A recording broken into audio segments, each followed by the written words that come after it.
in Pete's defense, comparing teams between Season 1 and 2 aren't really comparable at all. Coming in ninth, we have the Green Geckos with 8,227 coins. I was thinking of Even Link 2, but yeah, insane I don't think Season 1 stats really matter. Team still isn't really I was that like, how many years ago now? now? It's impossible that they could get higher.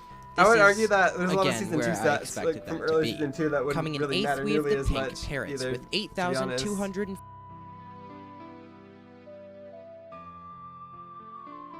So yeah, Antfrost reacted to my video.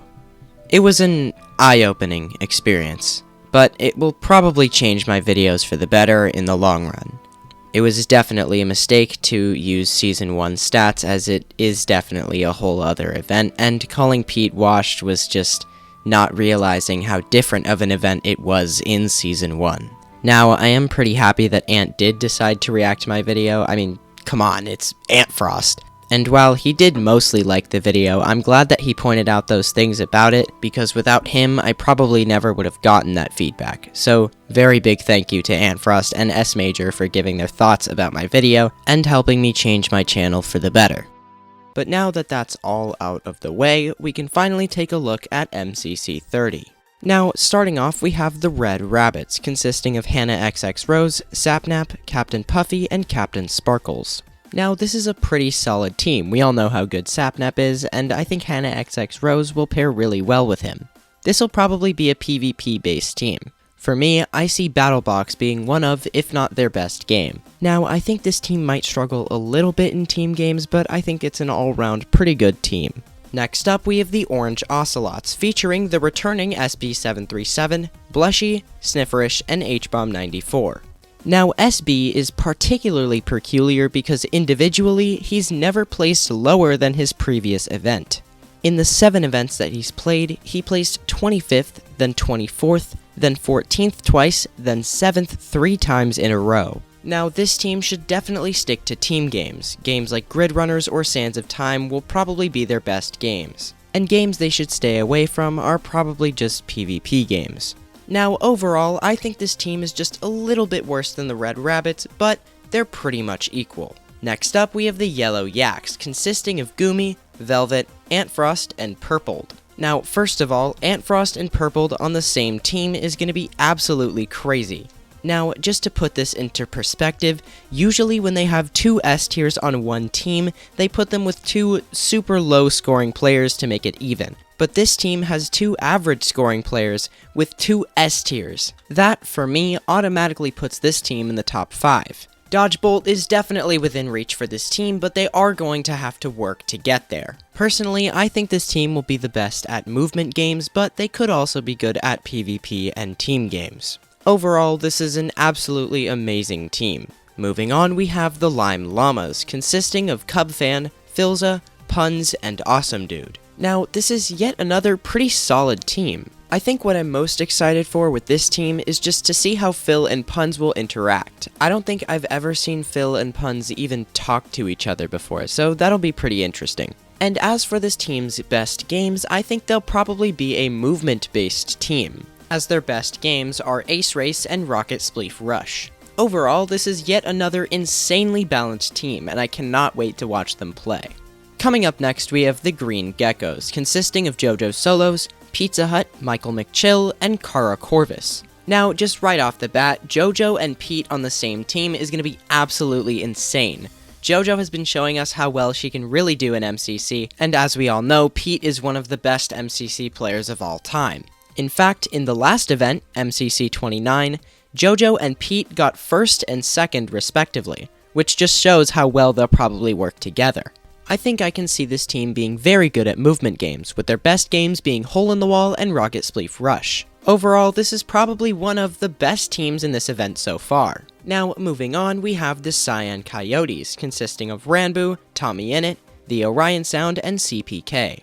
Now, this is yet another very balanced team. Personally, I'm just excited to see Tommy back at MCC again. Now, this team's best game is Hole in the Wall, but they're also pretty good at PvP games and team games, so honestly, they could play whatever game they want. Now, this team's chemistry is actually going to be pretty insane because pretty much everyone on this team has played together before. Overall, this is yet another good team, and I can definitely see them getting in the top 5. Coming up next, we have the Aqua Axolotls, consisting of Illumina, 5UP, Impulse SV, and Good Times with Scar. Now, Illumina is coming back from his insane performance in MCC 28, where he almost got 4,000 coins individually. Now, we also have 5UP and Impulse, who I think are very underrated players, with 5UP being a little more underrated than Impulse. As for this team's best games, they're actually good at every type of game. Their best game is Rocket Spleef Rush being a movement game, then followed by Battlebox being a PvP game, then followed by Sands of Time being a team game. So honestly, they're good at every type of game. And somehow, even though this is the 7th team, this is yet another good team and still incredibly balanced. Coming up next, we have the Blue Bats, consisting of Kratzy, Fruitberries, False Symmetry, and Shubble. Now, I am excited to see Kratzy and Fruitberries on the same team because, believe it or not, they've actually never teamed together. So I'm excited to see how they interact on the same team together. Now, this team's best game by far is actually Build Mart, but aside from that, they're actually centered pretty heavily around movement games. But overall, this is yet another super balanced team. Up next, we have the Purple Pandas, consisting of Solidarity, Fire Breathman, In the Littlewood, and S Major. Now, for some reason, this team to me just looks a little bit better than all the other teams. I don't know why, but I just feel like this team is going to do really good. Now, this team's best game is Rocket Spleef Rush, followed by Hole in the Wall, so a pretty movement-centered team.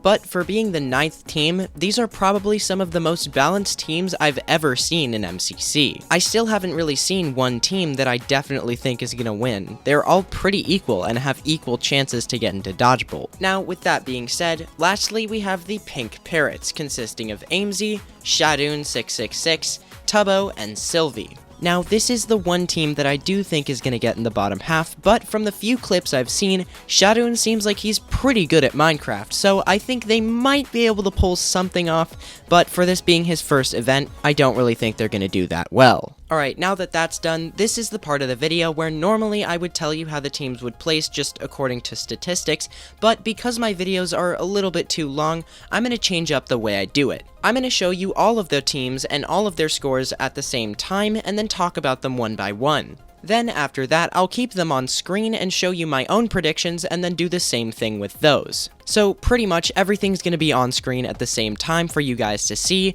and I'll just be talking about them as I go along. And I'm also going to do the same thing for the individual predictions. Just a gentle reminder, I'm using Captain Sparkle's stats for the new guy Shadoon. There's honestly no reason for this selection, I just thought that maybe they would have similar averages. I will also be using Scott's method where he bases everyone's average off of the last 10 events, with the more recent ones weighing more than the less recent ones. Alright, now with everything out of the way, let's finally get into it. So these are the team placements based on statistics using Scott's method. I'm going to start at the bottom and go up from there. So coming in last we have the Pink Parrots. Now I think everybody kind of expected that. No one on this team is really above average except for Tubbo, and this is this guy's first event, so I can see why they're here. Then in 9th we have the Purple Pandas, which actually kind of astonished me because to me the Purple Pandas were one of the best teams in this event. Now I may just be overrating them, I really don't know, but this just seems like a weird placement. Now next up in 8th place is the Orange Ocelots. Now, considering the other teams in this event, I guess this placement does make sense, but I definitely think they can get higher than this. Next is the Red Rabbits in 7th, which, again, I do think they can get a lot higher than this, but with all the other teams in this event, I can see why they're put all the way down here. Now, next in 6th place, we have the Blue Bats, which honestly kind of makes sense because this is a pretty middle-of-the-line team, so the fact that they're in the middle of the placements makes sense. Next in 5th, we have the Green Geckos, which definitely surprised me. I thought that automatically by having JoJo and Pete on the same team, they would be all the way in like 3rd or 2nd, but all the way down in 5th definitely surprised me, and I for sure think that they could get higher than this in the actual event. Next in 4th we have the Lime Llamas, and honestly this team is pretty good and I can kinda see why they're all the way up here in 4th. I do think that they might get a little bit lower in the real event, but all in all this is a pretty good placement for them. Now next in 3rd place is a placement that I definitely agree with, the Yellow Yaks. This is an amazing team and I definitely think that they could get 3rd, and I feel like this is going to be one of the most underrated teams in this event by far. Next coming in 2nd is one that really surprised me when I saw it, which is the Cyan Coyotes. Now, I guess it kind of makes sense because they all have about the same average, which would make their team score pretty high, but I still did not expect them to be all the way up in second place. Of course, I do think that they could actually pull it off, but most likely they'll get a little bit lower than this. Now, of course, coming in first is the Aqua Axolotls. Now, I don't really know why they're in first, but I feel like it has to do a lot with Illumina, because Illumina's average, for some reason, using Scott's method, is 3,305, which is absolutely crazy. So, while I may think Illumina does carry this team a little bit with his insane average, I do think this team has the potential to get this placement. Alright, so now that that's out of the way, let me give you my own predictions. So, as you can see, I did switch things around pretty drastically, actually. So, the differences with mine is that I moved Aqua and Cyan down, and I moved Green and Purple up. So, I moved Aqua and Cyan from 1st and 2nd to 4th and 5th. And then I moved Purple from 9th all the way to 3rd, and I moved Green from 5th to 1st. So, with all those changes out of the way, let me know what you guys think about these predictions. Do you think I'm right? Do you think I'm wrong? Tell me why. I don't know. Interact in my comment section. But now we're going to move on to the top 10 individual scores and my top 10 individual predictions. Alright, so here is the top 10 individual leaderboard using Scott's method. As you can see, Illumina is very far above everyone else. And we also have 2 people from Yellow Team both in the top 10, being Purpled and Antfrost. And honestly, I feel like Antfrost could get higher than 7th. He could probably get in the top 5 somewhere with Purpled. We also have 2 people from the Green Team, being JoJo Solos and Pizza Hut. And me personally, I think Pete is going to get a lot higher than 2,700 coins. So I definitely think he can get higher than 9th place. I also think that Puns and Fire Breathman could get a little bit higher than 10th and 8th. So, now that that's done, let me show you my predictions for the individual top 10 leaderboard. Alright, so my predictions are honestly the same people, but I just shuffled them around a little bit. The main differences is that I put Sapnap and SB from 5th and 6th to 9th and 10th, which is a pretty drastic change. Now, the only reason I put them so much lower is because Sapnap didn't really do too well last event, and I know he can do better, but this is just what I think is going to happen, and I don't really see SB doing as well as he usually does, because he's coming back to a completely different event. There's a lot of new players who are all really good, and I just don't think he's going to be able to keep up. And my second most prominent change is that I put Antfrost from 7th to 4th. Now, the reason I did this is because Antfrost last event placed 4th on a 5th place team, which shows us how good he can really be. And now that he's playing on a team that's this good, I'm sure he's just gonna place even higher. And of course, I did change some other placements, but none of them are really prominent enough for me to mention. So I guess that about does it for the video. Now, I did want to point out that these are like the most balanced teams I've seen in such a long time. Like, Scott really outdid himself here. This is like one of the first events where I genuinely don't know who is gonna win. Like, I feel like every team has an equal chance of winning, aside from the Pink Parrots, obviously.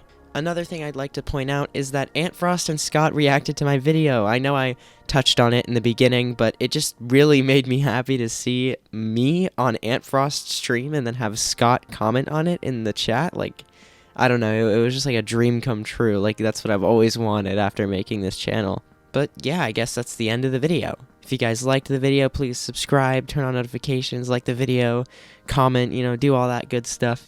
It really, really helps out. But I guess see you guys next time. Goodbye.